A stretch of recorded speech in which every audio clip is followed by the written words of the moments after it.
সৎ পথে চলবেন, হক হালালি চলবেন, টাকা পয়সা বেশি হবে না।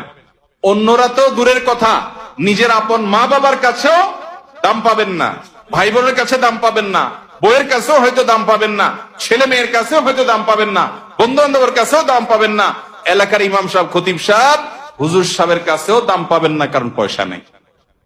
কিন্তু আল্লাহর কসম, যেই জায়গায় দাম পাওয়া দরকার সেই জায়গা ঠিকই পাবেন। আরশ আজিমের মালিক আপনার অনেক বেশি মূল্য দিবেন। নবী করিম সাল্লাল্লাহু আলাইহি সাল্লাম কতবার এরকম বলেছেন সাহাবীদেরকে, তোমরা কোন জান্নাতি লোক দেখতে চাও? বলি ইয়া রাসূলুল্লাহ, দেখতে চাই। একটা লোক চলে যাচ্ছে সামনে দিয়ে, তিনি জিজ্ঞাসা করেছেন, এই লোকটা সম্পর্কে তোমাদের কি ধারণা? বলি ইয়া রাসূলুল্লাহ, লোকটা খুব সাধারণ একজন মানুষ, এত গরিব, সমাজের এত সাধারণ মানুষ যে এই ব্যক্তি কারোর মেয়ে বিয়ে করতে চাইলে কেউ তার কাছে মেয়ে বিয়ে দিবে না, কেউ তাকে পয়সা হাওলাত দিবে না, কেউ তাকে চেয়ার দিবে না, কেউ তাকে কদর করবে না। আরেক লোক আসছে, নবী করিম সাল্লাল্লাহু আলাইহি সাল্লাম বলেন, এর সম্পর্কে তোমাদের বক্তব্য কি?